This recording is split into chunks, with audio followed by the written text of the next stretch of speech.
The funding for this video is provided by the amazing members of my Patreon. Also contributions from viewers like you. Thank you. Yeah, I started from PBS Kids. What you gonna do? Fight me? Anyway, roll the video. One thing that I have learned when it comes to animation is that when they figure out something works, like when they figure out something works and that people like it, they'll find the way to milk it as much as they can and never let it go to the point where it gets terrible. And then it's strange because it starts to get good again. But then we're all just kind of stuck in this bubble of just watching the show when it was good and acting as if the bad portion of it doesn't exist. Because I see this done with The Simpsons, but I also see it done with SpongeBob just as well.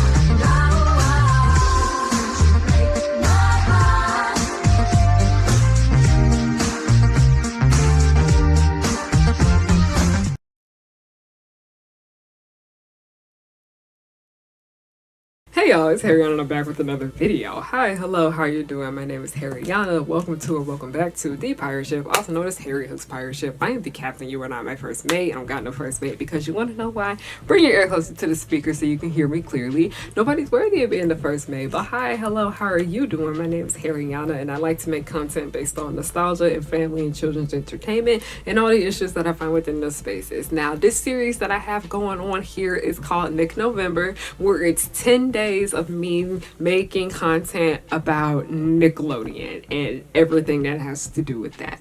Now today I want to talk about I just want to elaborate a little bit more on something that I have brought up where I said SpongeBob kind of has like a similar influence as The Simpsons, and I see like people had disagreed with me on that, but I feel like I need to explain why I said that.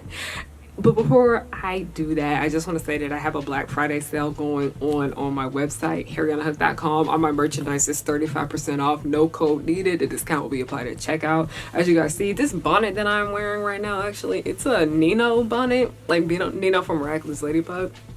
That came from me, designed that. Also this Petty and Stocking jacket that I am wearing right here, also did that just as well. It has this on the hood. It's super duper cute. I love it, and it's extremely cozy, especially because y'all know it is getting fucking cold outside. I promise y'all it is not just Miraculous Ladybug and Penny and Stocking stuff on my store. I have so much other stuff. I have stuff for Amphibia, I have some stuff for Monster High, I added some Jujutsu Kaisen stuff. Yeah, so yeah, I have a lot to shit over there. I even got something for Bratz too. I have something for SpongeBob just as well. I tried to do a little bit more by catering to more people this Black Friday. But yeah, the link to that will be down below. Okay, thank you for hearing me and giving the ad. Now let's continue on with today's video where I just sit here and talk about, do I think SpongeBob has the same influence as The Simpsons when it comes to society and whatever the fuck? Yes, no, maybe so. Let's elaborate on it.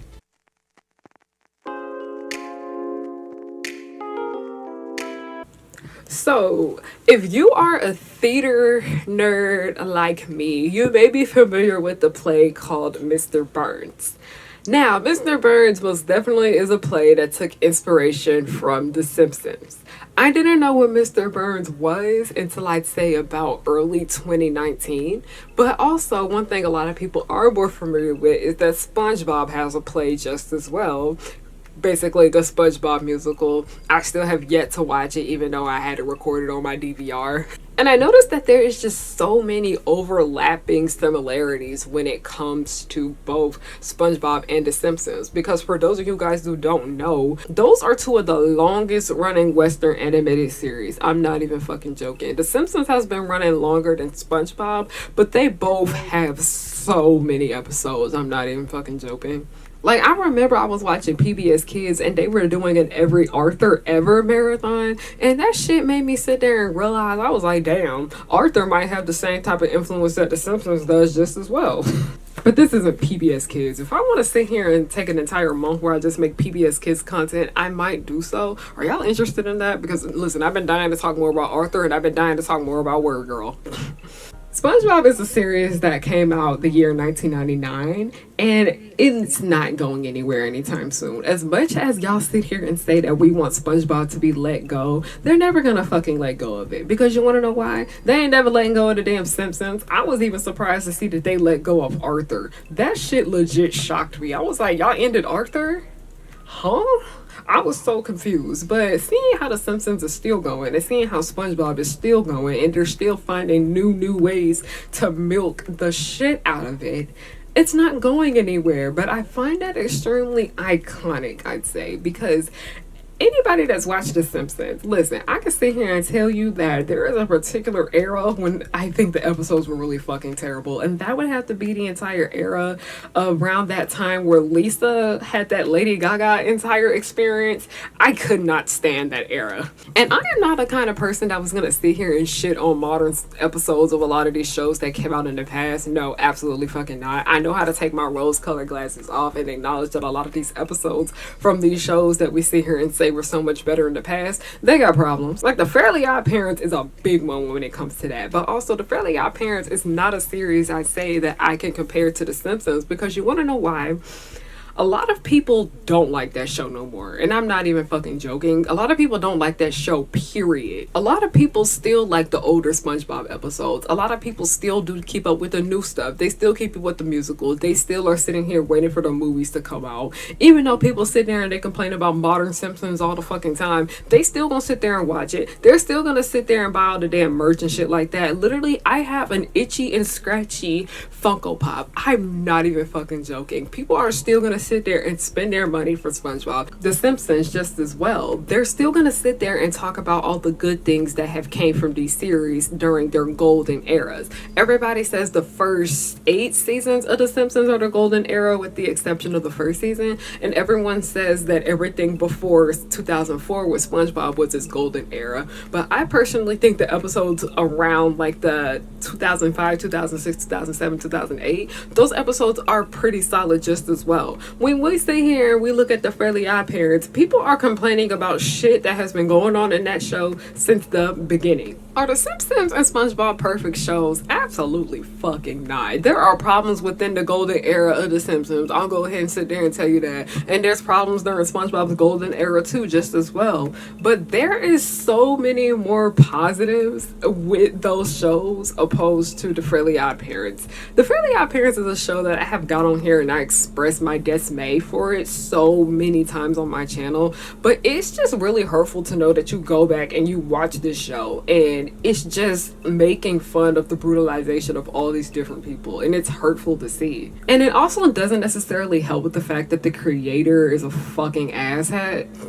Like I said, they're never gonna let SpongeBob go. They're never gonna let The Simpsons go. But I feel like part of the reason why a lot more people have just been getting more frustrated with SpongeBob still going on opposed to The Simpsons, because when we look at The Simpsons tends to pull more from like pop culture relevancy. Like they have the guest stars like SpongeBob does, but The Simpsons also likes to parody modern society quite often. And SpongeBob did that a bit too, just as well. But the problem with SpongeBob, I'd say, opposed to The Simpsons, is that The Simpsons has been a bit more creative with what they are trying to do with incorporating pop culture elements within their show, but still trying to be a little bit more grounded to what the series actually is, and that just being about the dysfunctional society of Springfield. SpongeBob, part of the reason a lot of people are getting more frustrated with the modern episodes is because they keep taking shit from the past and rehashing it, because everybody was like, for what reason did y'all need to bring back Bubble Bass? Bubble Bass was a character that was only important in like 2 episodes in the fucking past, and we never cared about him again. It's just like SpongeBob keeps trying to redo things that were working for them in the past and basically making them more animated, remastering them, I'd say, like making everything on 10. And that just kind of makes it frustrating, because somebody else had mentioned something about like the problem with both SpongeBob and The Simpsons is that when they had these episodes where the show started to get really fucking annoying, is that they were trying to do too much with what was going on within the show. Sometimes it's best to just stay a bit more simple with what you have going on. A lot of the episodes with SpongeBob that I say are the best are when it takes place in one place. Like, we'll have an episode that just takes place in SpongeBob's house. We'll have another episode that just takes place in the Krusty Krab. And that was like a good majority of where a lot of these episodes take place. They took place at the house or they took place at the restaurant. With The Simpsons, we'll have an episode that just takes place at the house. Then we'll have an episode that takes place, just with the family running around and doing whatever, or we'll just have an episode that just takes place at the school or whatnot. But they started to like pull like the most out of the ass shit to carry on with how they want to tell the stories of these people and these animals within their universes. Because the one episode I can say from The Simpsons and the one episode from SpongeBob that irritate me in particular, one would have to be the one where Bart was hanging out with that pregnant girl, because it just felt like so much of that episode was just played for like shock value. It was trying to get a laugh out of a very taboo and strange situation, and I did not like it whatsoever. And I'd say the damn Viking episode of SpongeBob, a lot of people have expressed their dislike for that episode, but let me tell you, so much of that episode was just like, it felt like they were just writing it as they go. It felt like it had no fucking goal in the end. It was just, okay, I want to make a SpongeBob episode and just put Vikings in it, and that's exactly what it is. It's just like, what are we doing here? Okay, editing me here. The episode that I was talking about from The Simpsons, it's called Little Big Girl. I hate this episode so freaking much. Like, there was no type of sensitivity going on here. The entire situation with Bart and that girl is actually extremely fucked up and sad, because she thought he was older than what he was and he wasn't. And that girl also was like trying to get married because she was like, 15 and pregnant. I hate this episode so fucking much. I don't know, because I've been wanting to make a video about the issues with this damn episode, but it bothers me so bad. And it just kind of goes to show you, like, why did y'all feel like this was okay to make? Because also the side plot for this episode was like Lisa lying and saying that she was indigenous when we know Lisa is very much a white girl. I know we have our headcanons where we say Lisa's biracial, but Lisa's white, okay? Like, Lisa's white. I got so irritated while watching this episode because I was just like, it feels like they're running out of ideas and they're trying to pick from so many different things that are like trendy and like entertainment to make into The Simpsons. But y'all need to remember how old your fucking characters are, because this was an issue that I had with like watching All Grown Up, where I was like, you're kind of limited to the kind of stories you can tell because of the ages of these characters. That is something that I have always caught on with The Simpsons, and somebody else has caught on to that shit too, where they were like, there's only so much that y'all can do with Bart and Lisa before it starts to get really freaking weird. And I most definitely agree. There's so many other shit that I'm like, y'all can handle that shit with Marge, y'all can handle that shit with Homer, but like Lisa and Bart, why like, it's just cringe. Oh god, I hate this episode so bad. Now, the SpongeBob episode that I strongly disliked is called Dear Vikings. And my main problem with this episode is that it felt as if it had no direction. And that is a problem that I've noticed with a lot of episodes with SpongeBob. Like, when the plots are a bit weaker, it feels as if they have this setup, but they don't exactly know how they want to execute it. There was way too many fucking characters in this episode. The main premise of it is that SpongeBob wants to go and meet the Vikings, and he wants to get answers about things that he's curious about. But it's just none of these Vikings are likable. They're just all irritating as shit. And then when the episode ends, it felt like nothing happened. It felt like there wasn't anything of substance brought to this show. And that's the thing that I have just noticed when it comes to like animation, period. When it comes to The Simpsons and when it comes to SpongeBob, it's something that I am going to bring on later on in this video. I don't want to repeat myself right here, but we're gonna talk about it in a second. I'd say because SpongeBob and The Simpsons have just gone on for so long, it does cause a lot of the writing to end up being bad. Because when it comes to television, I mentioned this in my episode about the Powerpuff Girls. Why I say episode? Like, this is a fucking TV show. Honestly, a lot of y'all treat my channel like a damn TV show, and I appreciate that. When it comes to shows that order a large amount of episodes to be aired, you're gonna have a lot of episodes that aren't necessarily good. You're gonna have episodes that are just straight up terrible, or you're gonna have episodes that are actually really fucking boring. There's a lot of more modern Simpsons episodes that are boring. There's a lot of modern SpongeBob episodes that are boring, but there are still good ones in that bunch just as well.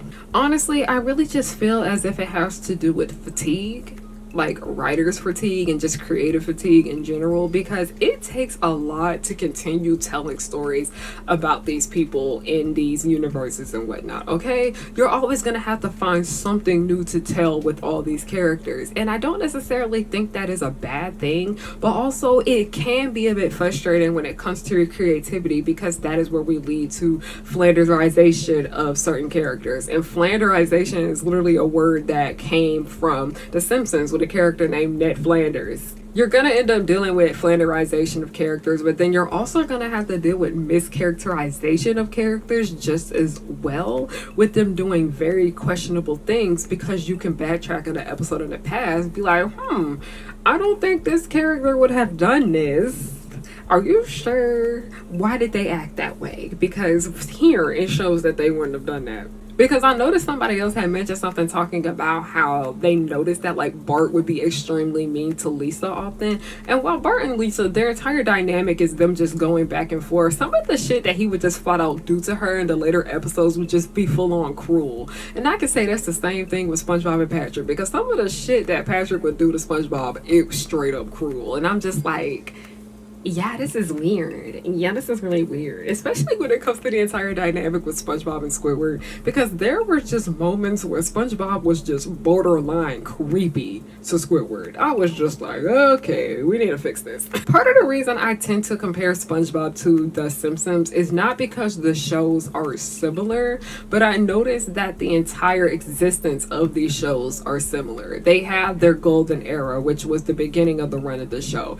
There is so much fucking merchandise that has come from both these series. I'm pretty sure that a lot of the money that they have made for both of these shows comes from merchandising. And when people realize that they can make a lot of money off of merchandising, it has never ended. Because a lot of people were talking about how a lot of toys in general, a lot of TV shows, a lot of commercials were just long ass toy commercials, and a lot of shows were made for the sole purpose of being able to sell toys. And I'm not going to sit here and act like I'm a hypocrite, because like I said, I have merchandise for my entire brand. I sell that shit, and it does, help me pay my bills. It helps me make somewhat sustainable income and whatnot. So I understand that part of the reason why these shows keep going is because they make more money outside of the show itself. There's a lot of people I can sit here and tell you that don't watch modern fucking SpongeBob, but they'll sit here and still buy SpongeBob action figures. They'll still sit here and buy SpongeBob graphic tees. They'll still sit here and buy SpongeBob products and merchandise. There's a lot of people that still sit here and complain about how The Simpsons is not the same that it was in the first 8 seasons, but they're still gonna go sit there and watch the damn Simpsons episodes and complain about them regardless if they like them or not. They're still gonna go to Universal Studios with all the Simpsons items there. They're still going to buy these fucking products. At this point, it's more so about them just going on to continue these stories, because they know they're just going to fucking sell. They're going to make a lot of money. And I'd say like SpongeBob and like The Simpsons, it's much more than just being a TV show. They have both just turned into pop culture phenomenons. But like at the end of the day, like I have said, the purpose of the film industry, and specifically us talking about the animation industry, is to 1, make money, and then to 2, entertain. Thank you guys so much for watching this video. It was kind of like a ranty all over the place type video, but I just wanted to sit here and just talk about how like both of these shows just kind of like started off as just like, yeah, we didn't know that this was going to be as big as it is now, and seeing what they both have turned into is actually quite impressive, knowing that like people know these shows, people know who these characters are, they know these series based on what they look like, even if they haven't seen much of any of them. Because I didn't start watching The Simpsons until I said I was like 17, but I already knew the name of a lot of the characters. I knew who Krusty Nasty Ass was, I knew who Bart and Lisa was, I knew who Maggie was, even though she didn't really fucking talk or do much of anything. I knew these characters. There's people that don't watch SpongeBob, but they literally know who so many of these characters are. And then there's a lot of people who just know what SpongeBob is, because SpongeBob, I guarantee you, is one of them shows that 90% of the American population has seen. I'm not even fucking joking when I say that. It's just funny to me just to sit here and think about how, like, when I compare both of these series, it isn't more so about like what they're about, but just kind of like what they mean to like American society and just society as a whole, because both of these shows actually are big outside of the USA. Are we shocked? No. Just how like Pokemon originated in Japan, it's really, really fucking big in America. And it's actually one of the most wealthy franchises ever created. It's just funny. It's just funny sitting here and just being like, you know what? SpongeBob is like the Simpsons in a way. And then I got ate up for that shit. But yeah, I just kind of wanted to elaborate a little bit more why I made that point and why I just said that. And then also I had to throw some like Butch Hartman shade in here just as well. I know a lot of y'all sit here and appreciate my videos, because I know a lot of people sit here and complain talking about your videos have no structure. And if somebody was like, no, I appreciate how your videos have no structure, because one thing I've noticed about YouTube, somebody has said something talking about, so I don't like it when I feel like I'm watching a YouTube video and it feels like a lecture. It feels like a school lecture. And I was like, I appreciate the fact that I can talk about insightful things to a certain extent and I not scare y'all off because I feel like I'm barking at y'all.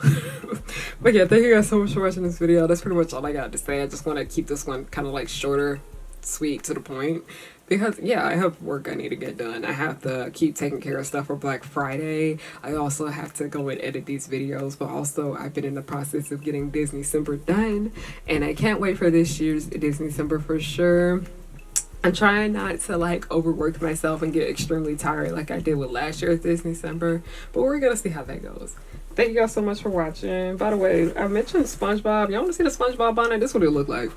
This is exactly what it looks like. So yeah, it's still in the packaging, but yeah. Thank you guys so much for watching this video. I do appreciate it. Love y'all. Like I said, Black Friday, links to that will be down below. And yeah, that's pretty much it. Thank you guys so much for watching, and have a good day, night, or whatever time of the day you chose to watch this. I'm just thankful you watched it with the ads on. Alright, thank you. Goodbye.